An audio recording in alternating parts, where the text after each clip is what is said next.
Estás escuchando La Palabra de Verdad con el pastor Martín Portillo. Y el calor en el invierno. Tu palabra.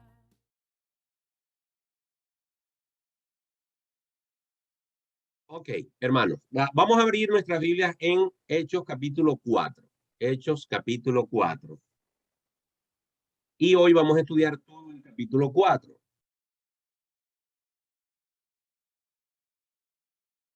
Bueno, perdón, hasta el capítulo, hasta el versículo 31. Versículo 31.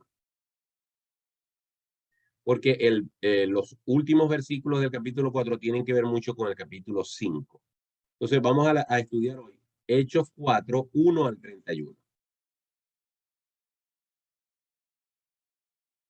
Ok, ¿en qué punto estamos aquí? Estamos en el punto en el cual ya Pedro había tenido un primer sermón el día de Pentecostés y un segundo sermón el día que en el templo de la Hermosa, ¿verdad? Predicó, o un segundo sermón, y en ambos casos ocurrió un milagro. En ambos casos ocurrió un milagro.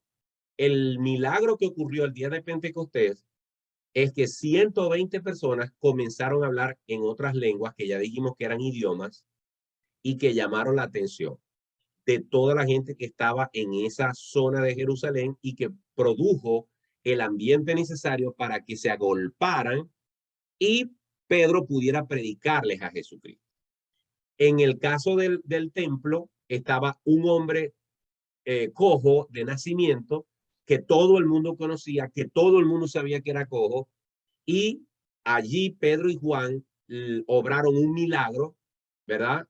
Diciéndole no tenemos oro ni plata, pero lo que tengo te doy, en el nombre de Jesús de Nazaret, levántate y anda, y lo pusieron a caminar, y eso hizo que la gente se agolpara para ver también el milagro, y Pedro en ambas ocasiones aprovechó la oportunidad para predicarles a Cristo. Otra cosa que dijimos que es muy importante y siempre tener presente es que Pedro usó la escritura. Hay una característica de hoy en día en los predicadores de hoy en día que no están usando la Biblia. Están usando muchas ilustraciones. Yo uso muchas ilustraciones para los devocionales para hacerlos atractivos, porque son en los devocionales que yo paso, los videos que paso de lunes a viernes, casi siempre están cargados con una historia y una pequeña cita bíblica, porque eso hace que el audio, sobre todo para el inconverso, sea más atractivo. Pero si tú te vas a subir un púlpito y vas a enseñar a la iglesia, tú no te puedes dar el lujo de armar un sermón en base a ilustraciones, anécdotas, chistes y experiencias personales. Tú tienes que tomar la Biblia y exprimir el texto y dar una explicación del texto más que de experiencias personales o de ejemplos de otras personas. Tú puedes enriquecer la predicación con ilustraciones, con anécdotas, con testimonios, pero no puedes hacer de eso tu predicación. Entonces, tanto el apóstol Pedro en las dos oportunidades utilizó la escritura la escritura que existía para el momento, que era el Antiguo Testamento, el libro de los Salmos, algunos profetas como Joel, etcétera. Él usa como base esa escritura, y a ellos que son israelitas les menciona esa escritura como base del cumplimiento de las profecías. Recuerden que aquí la estrategia era predicarle primero a los judíos, y para convencer al judío de que estaban hablándoles de algo que venía de parte de Dios, lo que estaba haciendo Pedro era, por medio del Espíritu Santo, contrastando lo que estaba ya profetizado en la Escritura con lo que se concretó en Jesucristo. Ese fue, vamos a decir, la estrategia, ese fue el contenido doctrinal de los mensajes o de los sermones de Pedro ante estas dos audiencias, ¿verdad? El contraste entre lo que decía la Escritura en el Antiguo Testamento y el cumplimiento en Jesús. Ok. Cuando ocurre el segundo sermón, esto atrajo la atención de los enemigos de Jesucristo, que eran los del Sanedrín, que eran los maestros de la ley. que empezaron a escuchar con preocupación lo que estaba pasando. Es como la persona que cree que mató al grillo y ya el grillo lo va a dejar dormir y cuando ya se está arropando vuelve a sentir al grillo otra vez sonar y entra en desesperación. Esta gente creía que habían matado a Jesús y con eso se había resuelto todo el problema. Pero resulta que ahora el problema les ha estallado de nuevo en la cara y ya no es solamente un Jesús, sino que son sus seguidores y prácticamente el ruido que están haciendo es tan fuerte o mayor que el que estaba haciendo Jesús. ¿Ok? En ese contexto comenzamos la lectura de hoy. Dice el capítulo 4, versículo 1. Hablando ellos al pueblo, vinieron sobre ellos los sacerdotes con el jefe de la guardia del templo y los saduceos. Cuando dice hablando ellos al pueblo, evidentemente el protagonista de ambos discursos fue Pedro, pero recuerden muy particularmente que en esta ocasión en el templo estaban Pedro y Juan. Y cuando Lucas narra y dice que estaban hablando ellos al pueblo, esto lo que nos trae a colación es que después de ese sermón principal, la gente se quedó hablando con ellos y tanto Juan como Pedro no desperdiciaron la oportunidad para profundizar en la predicación del evangelio. De tal manera que tanto Juan como Pedro estuvieron involucrados activamente en esa predicación y continuaron conversando con ellos allí en medio del templo. En ese momento, los sacerdotes vinieron acompañados por el jefe de la guardia. El jefe de la guardia era alguien muy importante en el templo. Es muy importante que tengamos esto presente. Jerusalén es una ciudad israelita. Los israelitas tenían un gobierno que estaba bajo la autoridad del César. Es decir, los romanos eran un imperio que tenía oprimido a Israel.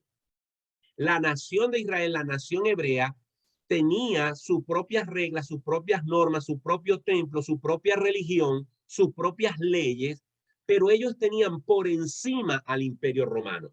Por eso fue que cuando a Jesús lo crucificaron y le hicieron todo el juicio, tuvieron que llevarlo delante de Pilato y obtener de Pilato el permiso. Porque aunque ellos podían y querían hacer lo que querían hacer con Jesús, estaban legalmente bajo el dominio de los romanos. Y esta no es la excepción. Entonces, como esto era un asunto doméstico, un asunto entre judíos, un asunto entre israelitas, estos sacerdotes tenían cierta autonomía para hacer lo que hicieron en el pasaje que vamos a leer. Ellos, con esa autoridad que tenían, vinieron sobre, fíjense la expresión que usa aquí en Lucas, dice, vinieron sobre ellos. La idea es que ellos vinieron con una actitud más que violenta, era con una actitud de autoridad a tomar acciones radicales. Eso es lo que se desprende de esa expresión, vinieron sobre ellos como una presa, como una fiera que se abalanza sobre su presa. Vinieron los sacerdotes y vinieron con él el jefe de la guardia del templo, que era un oficial judío que gobernaba sobre el templo, y los saduceos. Es muy importante también recordar que los religiosos hebreos se dividían en 4 grupos o 4 sectas. Las 2 más importantes eran los fariseos y los saduceos. También había un grupo, y ya les voy a decir el nombre de esos 2 grupos. Un momentito.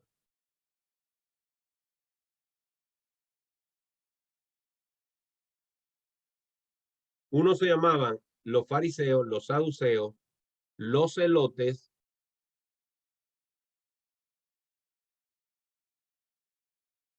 y los esenios. Eran 4 grupos. Los más importantes eran fariseos y saduceos, los esenios y los celotes. Para este momento, los saduceos eran los que tenían el liderazgo. Vamos a suponer que ellos eran como partidos políticos. Ellos eran los que estaban en el gobierno en ese momento. Y los saduceos y los fariseos, a pesar de que ambos eran judíos y ambos eran hebreos, eran sectas que tenían interpretaciones distintas de la ley e interpretaciones distintas sobre asuntos espirituales. Los saduceos no creían en la resurrección, ¿ok? No estaban conectados con el concepto de un alma o de una vida que había en el más allá. Ellos eran bastante liberales en el concepto teológico que tenían de Dios. Por eso para ellos el tema de la resurrección era profundamente odioso, era profundamente blasfemo, porque ellos no creían en la resurrección. Entonces es muy importante destacar que al frente de este grupo eran los saduceos. Luego en el versículo 2 dice, resentidos de que enseñasen al pueblo y anunciasen en Jesús la resurrección de entre los muertos. La palabra resentido lo que nos está diciendo es que había una profunda molestia. Una molestia que también se había manifestado en el ministerio de Jesús. No una, sino muchas veces los evangelios nos narran las veces que los fariseos y saduceos trataban de matar a Jesús, de perseguirlo, de ponerle trampas, de ponerlo contra la pared. Incluso hay algún texto bíblico que dice que ellos rechinaban los dientes de la rabia, de la impotencia que sentían al ver a Jesús avanzar en sus ministerios. Ellos estaban resentidos. ¿Por qué estaban resentidos? Aquí hay dos razones por las que están resentidos. Versículo 2. Primero, de que enseñasen al pueblo. Cuando se supone que los maestros de la ley eran ellos, cuando se supone que a quienes tenían que escuchar era a ellos, ellos sintieron celos de que el pueblo se reuniera a escuchar a unos simples pescadores, a unos simples galileos, que eran del vulgo, que eran hombres sencillos, y ellos, que eran los maestros de la ley, no tenían esa audiencia. Ellos no tenían esa atracción, ellos no provocaban esa aglomeración de personas para escuchar sus enseñanzas. En cambio, Juan y Pedro, dos patas en el suelo, como decimos en nuestro país, dos hombres ultra sencillos, sin embargo, lograron captar la atención de cientos de personas que estaban allí agolpadas. Por supuesto, ellos estaban resentidos. Esto nos pudiera recordar lo que a veces sucede dentro de la iglesia, que hay celos cuando un pastor o cuando una persona ve que no tiene la misma aceptación que otro predicador y puede sentir el celo de la atracción o de la influencia que pueda tener un líder sobre otras personas. Nosotros no debemos, yo les voy a ser sincero, como ser humano, persona de carne y hueso que soy, a veces mi ego me hace mirar cuántos views tiene un predicador en Facebook o en Instagram y compararlos con los views míos. Lo confieso, a veces he caído en la tentación de decir, bueno, fulanito de tal publicó un video y tiene 300 views y el mío tiene 150. Y yo creo que hasta ahí el problema no está mal. El problema está en qué siento yo cuando veo que a mi hermano lo siguen más personas que mí. Siento envidia, siento rabia, siento enojo, me molesta, o digo, gloria a Dios que el hermano está prosperando en su ministerio. ¿Qué puedo hacer yo? ¿O qué estará haciendo él a diferencia de mí para que Dios lo use más que yo o para que él sea más atractivo? Al fin y al cabo, nosotros no estamos en esto, ni deberíamos de estar para tener una audiencia más grande o más pequeña. Y creo que Juan y Pedro no fueron ahí al templo a predicar para ver cuánta gente acumulaban. Eso se los dio el Espíritu Santo, pero de que lo estaban, de que los fariseos, perdón, los saduceos en este caso estaban celosos, estaban. Y nosotros no deberíamos de sentir celo jamás por nada ni por nadie, y mucho menos porque alguien esté sirviendo al Señor y el Señor lo esté usando más que a mí. ¿Ok? Y en segundo lugar, la otra razón por la que estaban molestos era porque estaban anunciando a Jesús, ese que ellos habían matado, eso que ellos creían muerto, y estaban hablando de la resurrección de los muertos. Un tema que para los saduceos era realmente odioso y molestoso porque ellos estaban en contra de ese concepto de la resurrección. Así que la consecuencia de su resentimiento está en el versículo 3. Y dice, y les echaron mano y los pusieron en la cárcel hasta el día siguiente porque era ya tarde. Esto nos hace pensar que toda esa tarde ellos estuvieron hablando del Señor Jesucristo y ya fue al final de la tarde en que ellos llegaron y estuvieron impidiéndoles hablar, pero ya era demasiado tarde para entablarles un juicio, el cual se lo hicieron al otro día, entonces los llevaron a la cárcel y ahí los estuvieron retenidos hasta el día siguiente. Versículo 4. Pero muchos de los que habían oído la palabra creyeron y el número de los varones era como 5,000. Fíjense el efecto que produjo la predicación de ese día, que las personas creyeron. Fíjense que Lucas menciona esto posterior al momento en que ellos habían sido puestos presos. No sabemos si estas conversiones habían sucedido antes de que ellos se los llevaran presos o sucedieron después. Pero lo cierto fue que sucedió un efecto producto de la predicación. Producto de la predicación hubo conversión, hubo arrepentimiento, hubo gente que decidió dejar el camino en el que venía andando y dieron la espalda a ese camino, se arrepintieron y creyeron en Jesús como Señor y Salvador. Al fin y al cabo, eso era lo que Pedro les había dicho en el momento en el que les estaba predicando. Luego dice, versículo 5, aconteció al día siguiente que se reunieron en Jerusalén los gobernantes, los ancianos y los escribas, y el sumo sacerdote Anás y Caifás y Juan y Alejandro y todos los que eran de la familia de los sumos sacerdotes. Este versículo 5 y 6, o estos versículos 5 y 6, nos dicen que para estos hombres lo que habían hecho Juan y Pedro era tan grave que necesitaban unir filas, unir fuerzas para confrontarlo. No era un asunto menor, era un asunto de mucho peso para que se reunieran todos los que son mencionados allí, incluso, como dice el final del versículo 6, y todos los que eran de la familia de los sumos sacerdotes. Recuerden que estos eran hombres importantes en la sociedad que a su vez tenían esos cargos religiosos. Así que era muy grave lo que para ellos estaba sucediendo. Tan grave como lo que había predicado a Jesucristo.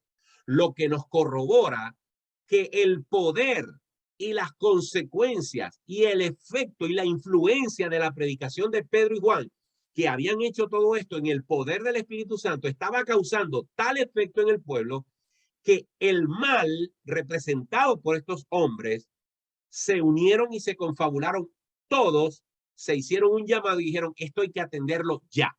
Y por eso esta reunión de alto nivel para confrontar a Juan y a Pedro, dos simples hombres galileos.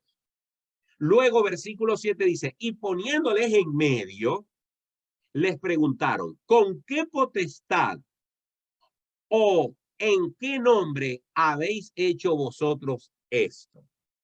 La ley judía tiene una prerrogativa y es que cuando alguien hace un milagro o algo portentoso, se trata de averiguar cuál es la intención, qué hay detrás de ese acto milagroso.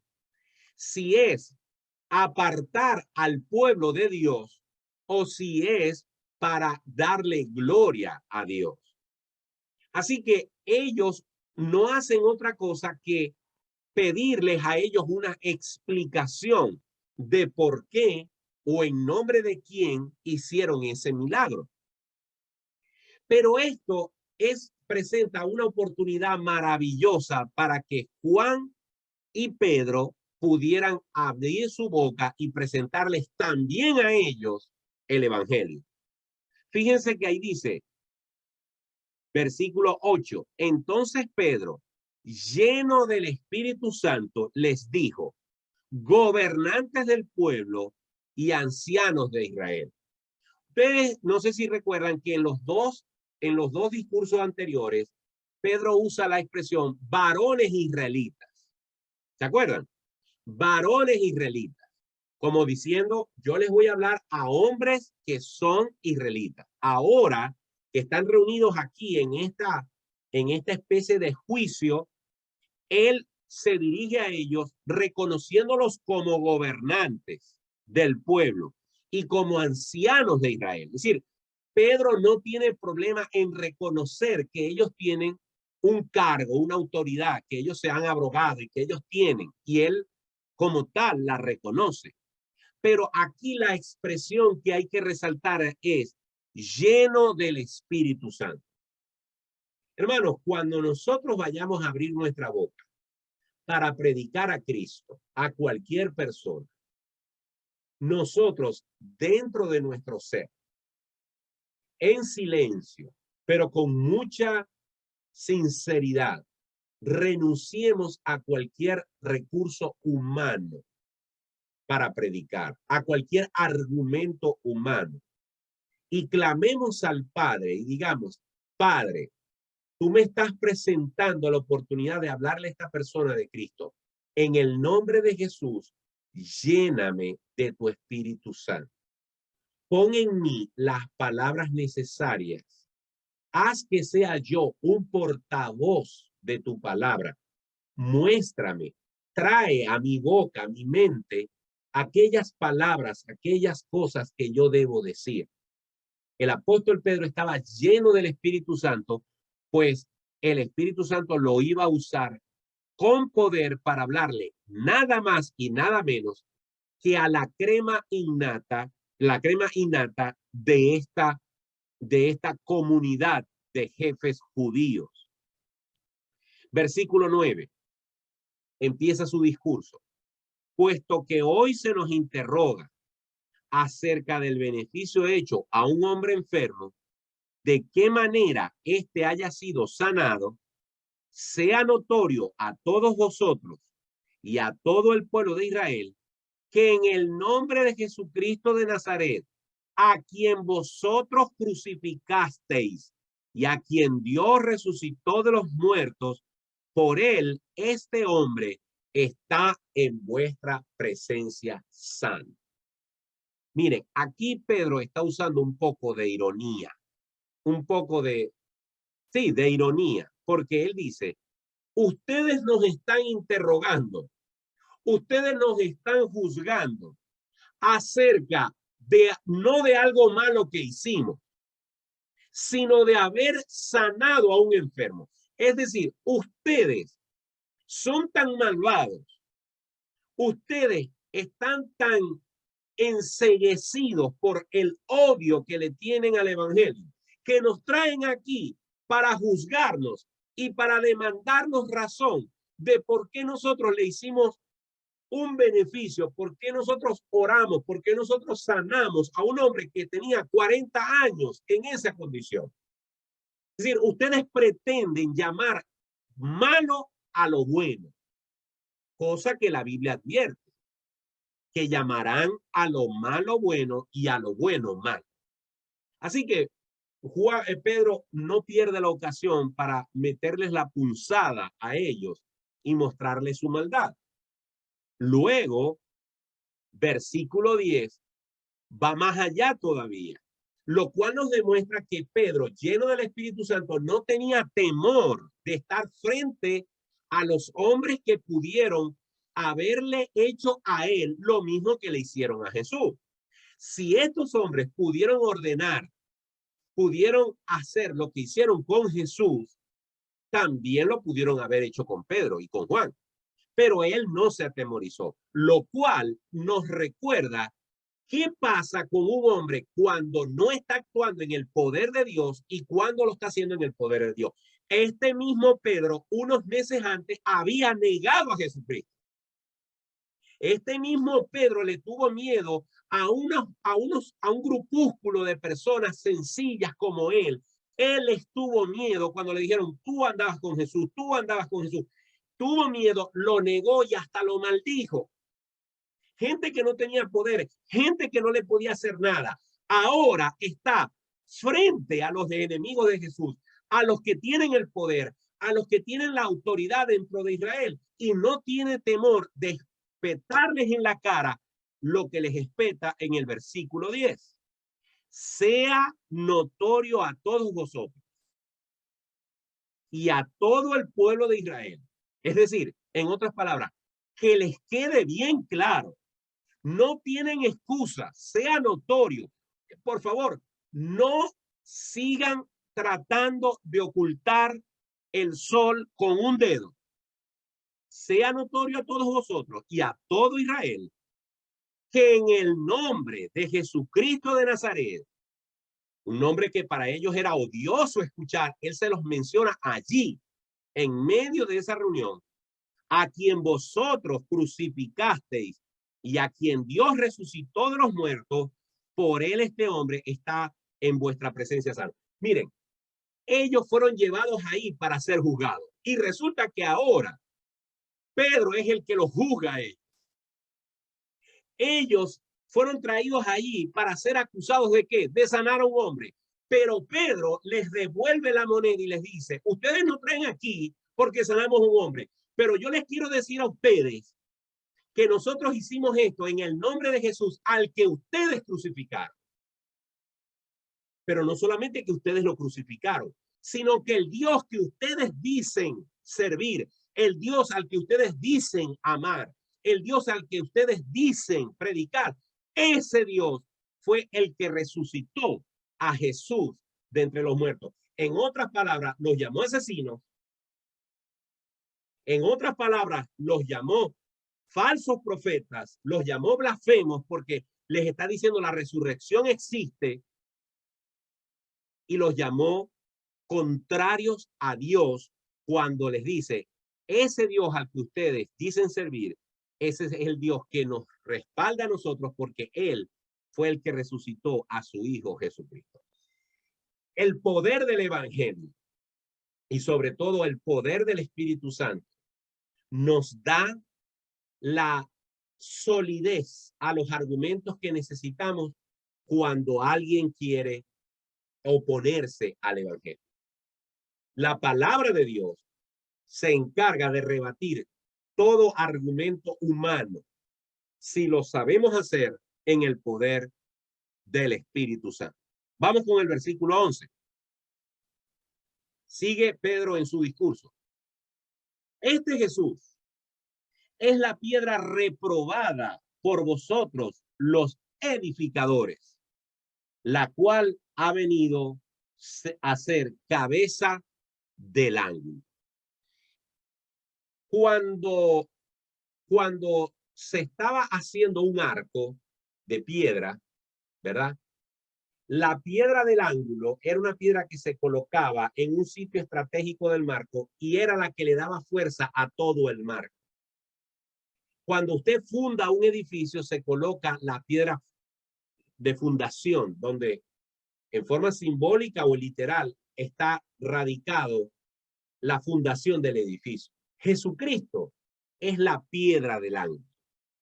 Jesucristo es la piedra fundamental de la iglesia. No Pedro, es Jesús la piedra, es Jesús la roca. Él es el fundamento de la fe. Y aquí Pedro les está diciendo a ellos, ustedes, en vez de haber reconocido a Jesús como la roca, ustedes han tropezado con esa roca. Ustedes han caído. Ustedes le han dado un puntapié a esa roca y han caído, han tropezado con esa roca. Y él es la cabeza del ángulo. Versículo 12. Y en ningún otro hay salvación, porque no hay otro nombre bajo el cielo dado a los hombres en que podamos ser salvos. Miren, hermanos, lo que Pedro está haciendo aquí es derrumbar toda la base de la fe judía. La fe judía dice que el hombre es salvo por ser descendiente de Abraham, que el hombre es salvo por cumplir la ley, que ser descendiente de Abraham te garantiza pasar al paraíso porque eres hijo de Abraham. Pero ahora el apóstol Pedro, judío, les está diciendo, en ningún otro hay salvación. En otras palabras, no hay salvación en Abraham, no hay salvación en Isaac, no hay salvación en Jacob, no hay salvación en Moisés. En todos esos hombres en quienes ustedes confían como tutores para llevarlos al cielo, para llevarlos a la presencia de Dios, en ningún otro hay salvación. Solamente en el nombre de Jesús es que podemos ser salvos. Y se los está diciendo a los maestros de la ley que enseñaban que, como en todas las religiones, entre mejor te portes, más posibilidades de ir al cielo tienes. Así que el versículo 12 es clave, porque el apóstol Pedro está resumiendo allí, delante de los mismos judíos, delante de los jerarcas de la religión judía, que todo el sistema en el cual ellos basan su salvación personal no sirve de nada, porque la salvación solamente puede ser en el nombre de Jesús o por medio de Jesús, el que ellos crucificaron. El versículo 13 dice, entonces viendo el denuedo de Pedro y de Juan y sabiendo que eran hombres sin letras y del vulgo, se maravillaban y les reconocían que habían estado con Jesús. Aquí el versículo 13 lo que nos está diciendo es que esta gente se quedó impactada con el poder de esta predicación.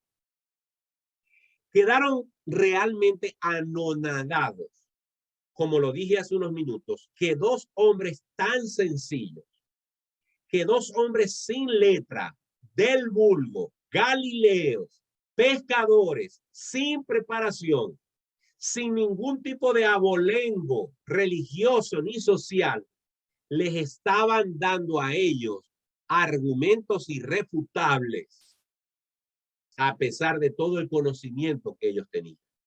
Por eso la Biblia dice, la mucha letra mata, mas el espíritu vivifica. Yo lo que voy a decir ahora no puede ser usado ni debe ser usado para no estudiar la Biblia. Pero hay personas que confían demasiado en sus estudios teológicos. Hay personas demasiado afanadas por aprender griego, por aprender hebreo, por conocer mucho de teología. Y eso está bien. Eso está bien. Hay gente afanadísima por conocer qué dijo Calvino o por qué dijo Arminio y viven en unas constantes luchas y tratan de mostrar como un pavo real cuánta teología saben. Y yo creo que no hay nada malo en estudiar teología. Y no hay nada malo en conocer de las escrituras.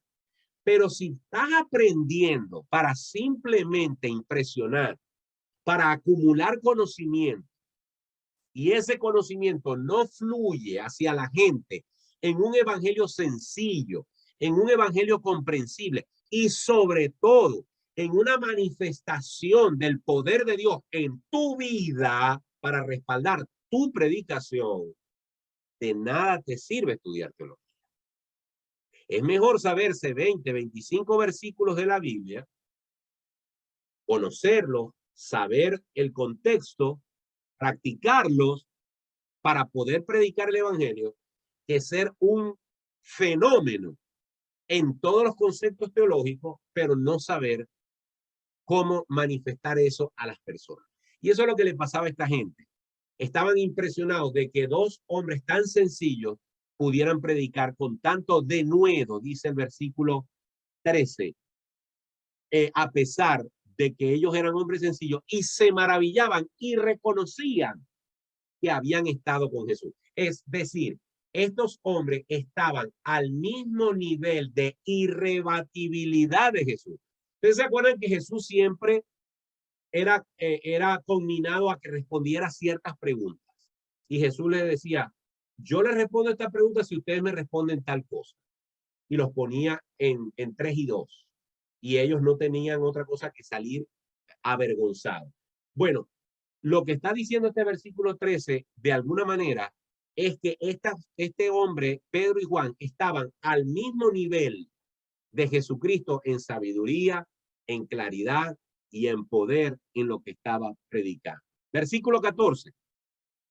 Viendo al hombre que había sido sanado, que estaba en pie con ellos, no podían decir nada en contra. Como decimos en Venezuela, ¿para dónde vas a agarrar con esa pata hinchada?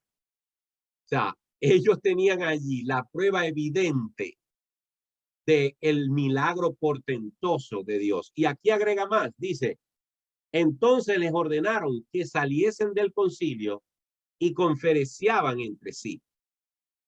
En una ocasión Jesús les dijo a ellos, porque ellos le vinieron y le preguntaron que con qué autoridad él sanaba los pecados, perdonaba los pecados, ¿ok? Y Jesús los puso a ellos en una situación incómoda. Entonces ellos decían, bueno, si respondemos tal cosa, el pueblo nos va a caer encima. Y si decimos tal cosa, entonces vamos a quedar mal nosotros, ¿ok? Y se reunieron y regresaron a Jesús. Jesús le dijo, no sabemos la respuesta a tu pregunta, no la conocemos. Entonces Jesús le dijo, bueno, entonces yo tampoco le respondo lo que ustedes me están preguntando a mí. Bueno, algo similar hicieron ellos. Vamos a sacar esto sobre y vamos a discutir entre nosotros. Versículo 16, diciendo, ¿qué haremos con estos hombres? Porque de cierto señal manifiesta ha sido hecha por ellos, notoria a todos los que moran en Jerusalén, y no lo podemos negar. Sin embargo, para que no se divulgue más entre el pueblo, amenacémosle para que no hablen de aquí en adelante a hombre alguno en este nombre. Fíjense que ellos no mencionan el nombre de Jesús, sino que dicen en este nombre. O sea, ellos ni siquiera querían mencionar el nombre de Jesús. Aquí me quiero detener, sobre todo en lo que dice el versículo 17, donde dice que amenacémosle. O sea, vamos a ponerles una amenaza. Vamos a decirles, miren, si ustedes siguen predicando en este nombre, ustedes van a ir presos.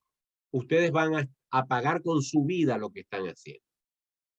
Me gustó algo que leí en el comentario bíblico que usé para preparar la clase, donde dice que es curioso que en aquel tiempo, como Satanás estaba lidiando con algo nuevo, es decir, Satanás nunca se había tenido que confrontar con la iglesia. Satanás se había rebelado en el cielo contra Dios. Durante la historia del Antiguo Testamento vemos a Satanás actuando en diversas situaciones. Luego Satanás se enfrenta a Jesucristo, tentándolo. Satanás cree que vence a Jesús cuando fue a la cruz y murió. Y por supuesto, le fue aplastada la cabeza en la cruz del Calvario y en la resurrección. Pero ahora Satanás está descubriendo que Jesucristo tiene un ejército llamado la iglesia. Un ejército de hombres y mujeres redimidos por la sangre de Cristo, con los que ahora va a tener que batallar. Recuerden que detrás de todos estos fariseos y maestros de la ley que querían acabar y acallar el evangelio, realmente está Satanás, que no soporta lo que Dios hace. Entonces, Satanás dijo, bueno, aquí la estrategia va a ser acabar con los cristianos. ponerlos presos, martirizarlos. Y él empieza a aplicar esa estrategia. Pero decía el autor del libro que estaba leyendo, que hoy en día, sobre todo en Occidente, en el mundo libre, no estamos hablando de los países donde hay opresión religiosa, pero en estos países nuestros, Latinoamérica, los Estados Unidos, Canadá, Europa del Este, etcétera, nosotros podemos notar que como hay libertad, la forma en la que Satanás con el tiempo aprendió que con los cristianos, mientras más los perseguía, mientras más los trataba de matar, mientras más los trataba de poner presos, más se multiplicaban. Él dijo, esta estrategia no me está funcionando. Vamos a aplicar otra estrategia. Vamos a hacer que los cristianos se acomoden en sus bancas. Vamos a dejar que los cristianos no sean perseguidos. Incluso vamos a convencer a los cristianos que ellos tienen que ser tolerantes y de mente abierta con otras religiones y tratar de vivir en paz con todo el mundo y que cada quien crea lo que quiera. Eso ha dañado más a la iglesia que la persecución de los primeros 3 siglos. Estas amenazas, estas persecuciones, porque los cristianos de este tiempo y los siguientes 3 siglos a esto que estamos leyendo, siglo I, siglo II y siglo III, Satanás los trató de acabar a punta de leones, a punta de fogatas, a punta de crucifixiones, a punta de ponerlos presos, de decapitarlos. Los persiguió, usó a Nerón, usó a los Césares, usó al Imperio Romano, usó a los mismos legalistas judíos para perseguir a los cristianos. Y lo que pasó era que los cristianos, como un maíz que se mete en una paila para hacer cotufas, se multiplicaban. Mientras más los perseguían, más crecían y más se multiplicaban. Satanás dijo, esto no me está funcionando. Por eso es que en el siglo IV vemos que la iglesia que había sido oprimida hasta ese momento por el Imperio Romano, de la noche a la mañana se convierte en la iglesia del imperio. Y ahí comenzó la debacle. Cuando la iglesia se mezcló con la política, cuando nace la iglesia católica, y el Papa era lo mismo que un líder religioso que un líder político.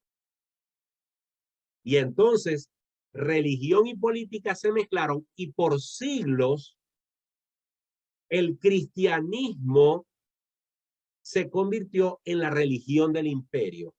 Y la gente se convertía al cristianismo para poder seguir conservando sus cuotas de poder dentro del imperio. Y por eso es que la iglesia se durmió. Siempre quedó un remanente, siempre quedó un grupo de fieles que se negaron a eso. Pero la iglesia en general se durmió, se acomodó, porque ahora ellos eran el poder. Ellos ahora tenían la autoridad. Así que quería destacar que la iglesia de Cristo crece más bajo persecución que bajo no persecución. Que la iglesia de Cristo se purifica y crece bajo presión que cuando está bajo comodidad. ¿Y por qué uso la palabra purifica? Porque cuando a los cristianos eran llevados delante de los leones y les decían, niegas a Cristo o te tiramos a los leones, ¿ustedes creen que todos decían, tírame a los leones? No. Muchos que decían ser cristianos, cuando veían las fauces de los leones, decían, no, yo niego a Cristo. Muchos que fueron puestos frente a una cruz y le dijeron, o niegas a Cristo, te crucificamos como tu maestro. Muchos dijeron, dale, crucifícame, yo no voy a negar a Jesús. Pero otros dijeron, no, era echando broma, yo no soy cristiano. Y así sucedió con los que iban a echar en la hoguera, y así sucedió con los que iban a echar en la cárcel, y así sucedió con los que iban a decapitar. Muchos dieron su vida porque creyeron de verdad, pero otros se echaron para atrás. Así que la iglesia cristiana, producto de la persecución, se sabía quiénes eran verdaderos cristianos cuando por medio de la persecución los verdaderos cristianos persistían a pesar de que eso significaba pagar con su propia vida, y otros que se habían convertido por efervescencia, por emocionalismo, por cualquier cosa, cuando estaban frente a la necesidad de confrontar la vida o la muerte, se retraían de su fe y entonces ya no estaban con el grupo de la iglesia. ¿Por qué? Porque no habían creído de todo corazón. Así que, lamentablemente, cuando la iglesia vive en una excesiva libertad, tiende más a enfriarse, tiende más a ser compatible con el mundo, tiende a ser más empático con el mundo, se acomoda, no crece, no predica, no da testimonio, y más bien el mundo se mete en la iglesia. Pero cuando la iglesia está bajo presión, cuando la iglesia está bajo una circunstancia de dificultad, la iglesia ora, la iglesia se aglutina, la iglesia se une, la iglesia se respalda los unos a los otros porque estamos bajo presión. Y déjenme decirles que tarde o temprano la iglesia actual tendrá que pasar por momentos de presión. Cuando seamos confrontados con situaciones en las cuales vamos a tener que escoger entre seguir a Cristo o seguir a los hombres. Y esto fue lo que dicen, lo que hicieron en el versículo 18. Y llamándolos, acuérdense que los habían sacado, y llamándolos, les intimaron que en ninguna manera hablasen y enseñasen en el nombre de Jesús. Por supuesto, amenazándolos, y dijeron, si ustedes siguen con la cosita, si ustedes siguen haciendo lo que están haciendo, los vamos a poner presos, los vamos a matar, los vamos a crucificar, etc. Ahora, Juan y Pedro pudieron haber asumido una posición cómoda. ¿Cuál fue la posición que hubiesen asumido algunos cristianos? Hasta de pronto yo la hubiera asumido. Dios me libre, pero no me la quiero dar de ser tan fiel como Pedro y como Juan. Ellos pudieron haber dicho, ah, bueno, sí, como no, disculpen, no volverá a pasar. E irse y dejar eso así, y por allá, por abajito, seguir predicando a Cristo escondido. Ellos pudieron haber sido, para salir del problema, haber concedido la razón y decir, está bien, ustedes tienen razón, disculpen, no lo volveremos a hacer. Pero no, con el mismo valor, con la misma sinceridad, con la misma forma radical de actuar, Pedro le dice, miren, ¿saben cómo es la cosa? Ustedes se la dan de jueces, ¿verdad? Ustedes nos trajeron aquí para juzgarnos a nosotros. Ustedes están en la posición de saber quién está haciendo lo bueno y lo malo, y por eso nos tienen aquí. Bueno, juzguen ustedes si es justo delante de Dios obedecer a vosotros antes que a Dios. Nosotros creemos que estamos obedeciendo a Dios, y ustedes nos están diciendo que los obedezcamos a ustedes. Ustedes díganme o díganos qué es mejor, qué es lo que se debe hacer, obedecer a los hombres u obedecer a Dios. Y esto me permite o nos permite recordar algo. Los cristianos a veces vamos a tener que someternos a algunas leyes humanas con las que no estemos de acuerdo. ¿Ok? Y podemos argumentar no estar de acuerdo con esas leyes, pero la Biblia nos dice claramente que debemos someternos a la autoridad humana, siempre y cuando esa ley, esa norma no choque contra la norma de Dios.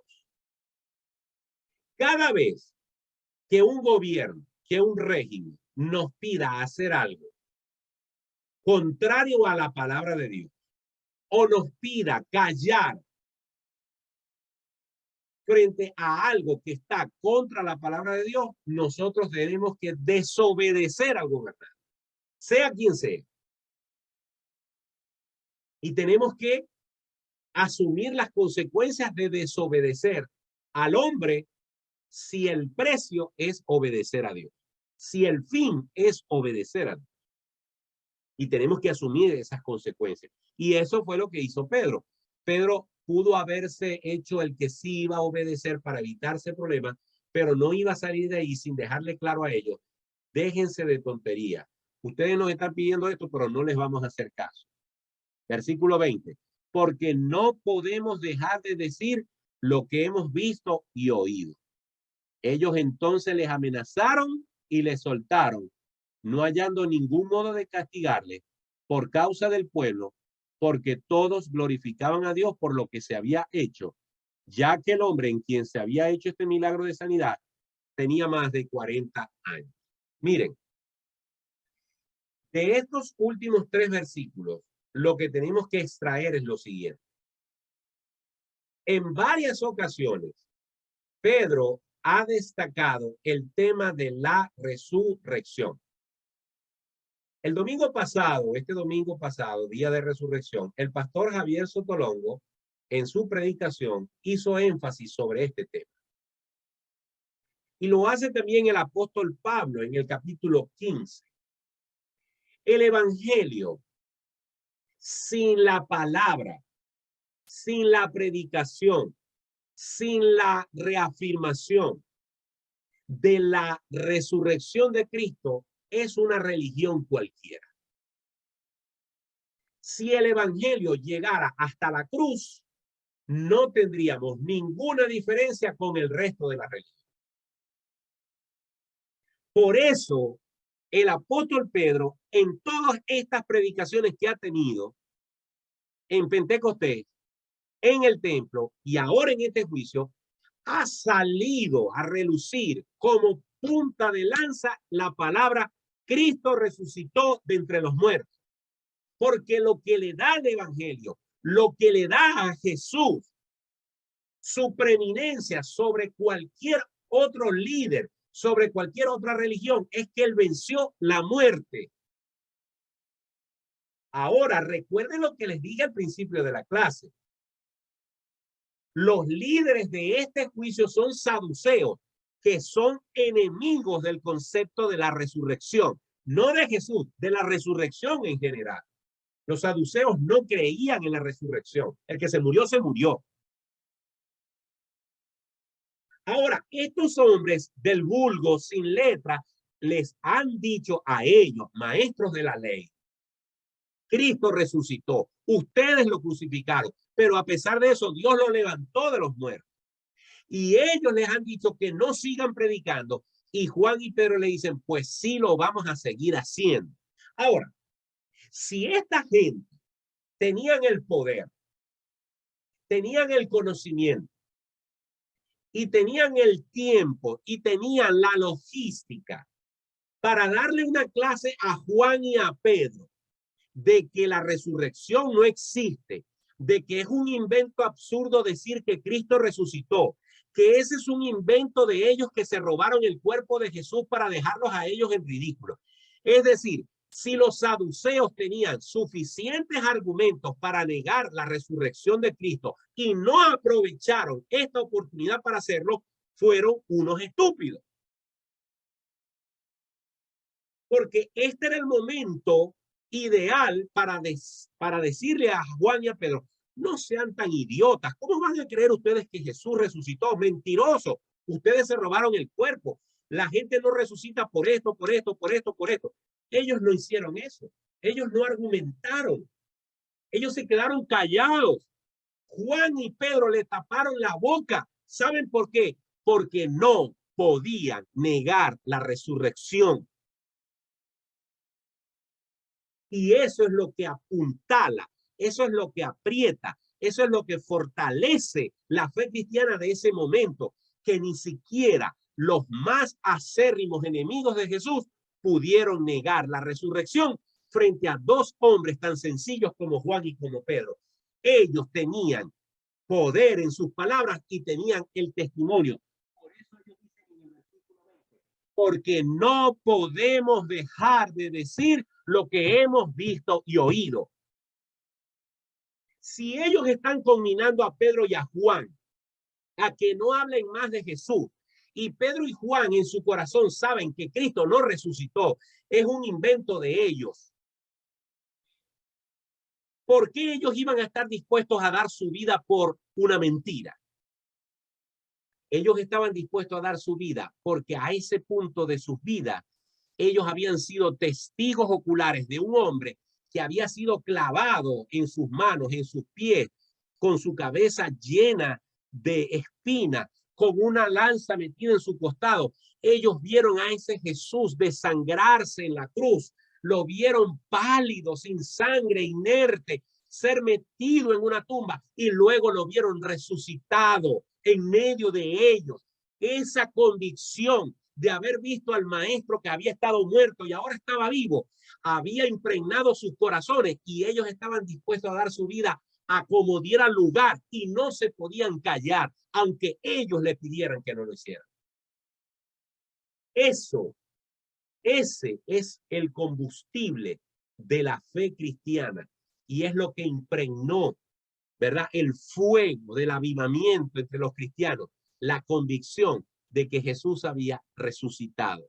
Por eso coincido con el pastor Sotolongo, como cuando decía el domingo, que predicar a Cristo sin hablar, sin resaltar, cuando uno evangeliza, uno tiene que hablar acerca no solamente de lo que Cristo hizo en la cruz, sino también de la resurrección. Porque si usted no habla de eso, usted simplemente está hablando de alguien que murió en una cruz, pero se quedó allí.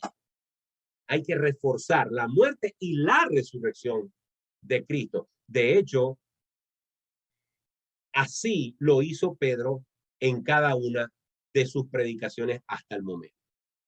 Versículo 23. Y puestos en libertad, vinieron a los suyos y contaron todo lo que los principales sacerdotes y los ancianos les habían dicho. Y ellos, habiéndolos oído, alzaron unánimes la voz a Dios y dijeron: soberano Señor, tú eres el Dios que hiciste el cielo y la tierra y el mar y todo lo que en ellos hay. Que por boca de David tu siervo dijiste: ¿por qué se amotinan las gentes y los pueblos piensan cosas vanas? Se reunieron los reyes de la tierra y los príncipes se juntaron en uno contra el Señor y contra su Cristo. Porque verdaderamente se unieron en esta ciudad contra tu santo Hijo Jesús, a quien ungiste, Herodes y Poncio Pilato, con los gentiles y el pueblo de Israel, para hacer cuanto tu mano y tu consejo habían antes determinado que sucediera. Y ahora, Señor, mira sus amenazas y concede a tus siervos que con todo denuedo hablen tu palabra, mientras extiendes tu mano para que se hagan sanidades y señales y prodigios mediante el nombre de tu santo Hijo Jesús. Cuando hubieron orado, el lugar en que estaban congregados tembló y todos fueron llenos del Espíritu Santo y hablaban con denuedo la palabra de Dios. Bien, para destacar varios puntitos aquí rapidito. En primer lugar, tuvieron que dejarlos en libertad. No tenían nada que decir. No podían ir en contra de lo que el mismo pueblo había visto, que un hombre de 40 años seco allí, siempre tirado en la puerta, ahora saltaba y brincaba. Por temor a ese pueblo, ellos lo soltaron. Luego fueron a reunirse con los suyos, con los otros discípulos, y allí compartieron lo que había pasado. Y ellos lo primero que hacen es dar gloria a Dios. Pero esta gente, en vez de sentir cierto grado de satisfacción por lo que habían hecho y decir, bueno, yo creo que hasta aquí lo hemos hecho bastante bien. Vamos a darnos unas vacaciones. Vamos a tomar unas vacaciones. Vamos a bajarle un poquito al asunto para no meternos en tantos problemas. No, la oración de ellos es: Señor, Dios de los cielos, soberano Dios, mira lo que esta gente está haciendo. Esto está en las escrituras, por cierto. Ellos están invocando aquí el Salmo 2, ¿ok? Y otros pasajes más del Antiguo Testamento. Y luego que ellos hacen esa invocación, otro cumplimiento de las escrituras, entonces ellos vienen y piden más ganas de predicar. Ellos piden más oportunidades de predicar. Ellos piden respaldo del Señor con prodigios, con señales, con milagros. Ellos no le rehuyeron a la responsabilidad. Algunos cristianos creemos que cuando hemos predicado una o dos veces en el año ya hemos hecho bastante. Pero Pablo decía, ay de mí si no anuncio el evangelio. Ay de mí si no predico el evangelio. Esta gente, las amenazas, lo que hicieron fue darle más ganas de predicar, más ganas de confrontar a este régimen de leguleyos religiosos y seguir predicando a Cristo. Por eso dice, les piden al Señor que los llene, que los capacite. Pero es muy importante resaltar una vez más lo que dice el verso 28. El verso 28 dice, para hacer cuanto tu mano y tu consejo habían antes predeterminado que sucediera. Resalto lo que ya he dicho en otras clases porque aparece en los pasajes anteriores. Los fariseos, los saduceos, los enemigos de Cristo no pudieron hacer nada si Dios no se los hubiese permitido. Ya todo estaba predeterminado por el Señor. No fue que Jesucristo fue agarrado por sorpresa. No fue que ellos lograron capturar a Jesús cuando se lo propusieron. No, cuando Dios lo había determinado, ellos pudieron hacer lo que iban a hacer en contra de Jesús, porque ya estaba predeterminado que ellos lo pudieran hacer para que Cristo se inmolase, se sacrificara por nosotros y se cumpliera el plan que Dios había determinado. Muy importante el versículo 28. Y me llama la atención, ¿verdad? Cómo ellos piden al Señor que les respalden su ministerio con sanidades, con señales, con prodigios. Versículo 31 para terminar. Cuando hubieron orado, el lugar en el que estaban congregados tembló, una manifestación física de la presencia del Espíritu Santo. Pero ojo, y todos fueron llenos del Espíritu Santo. Hasta ahí todo me parece bien. Luego dice que, y hablaban en otras lenguas. ¿Qué dice? Y hablaban con denuedo la palabra de Dios. Es muy importante destacar lo que ya hemos dicho en otras clases. Hasta este momento, todos los que se han convertido son israelitas. Los discípulos que Jesús dejó, que estaban en Pentecostés, todos eran israelitas. Todos los que estaban en el aposento alto fueron llenos del Espíritu Santo y hablaron en otras lenguas, que eran otros idiomas.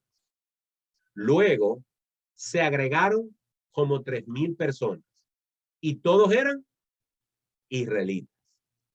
Luego Pedro y Juan van al templo, predican y los que se convierten también son israelitas.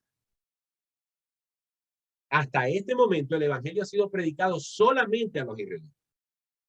Luego ellos regresan para compartir las bendiciones después de ese juicio y dice el versículo 31 que el Espíritu Santo los volvió a llenar o los llenó y el lugar tembló. Pero no dice que hablaron en otras lenguas. Dice que hablaban con denuedo la palabra de Dios. ¿Por qué?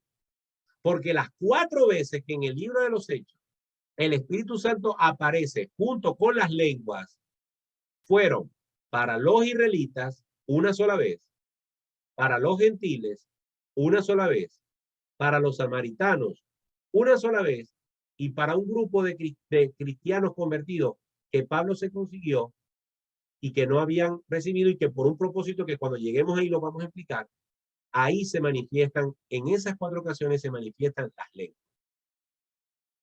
Pero nunca más se vuelven a manifestar.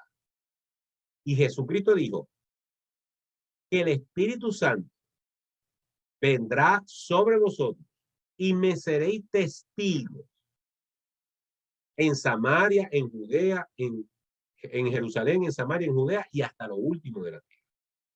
Es decir, cuando uno está lleno del Espíritu Santo, la evidencia no es hablar en otras lenguas. En su momento particular y en su justa medida sucedió eso. Pero el resultado, el efecto de estar lleno del Espíritu Santo es hablar, dar testimonio de Jesucristo a otras personas. No el hablar en otras.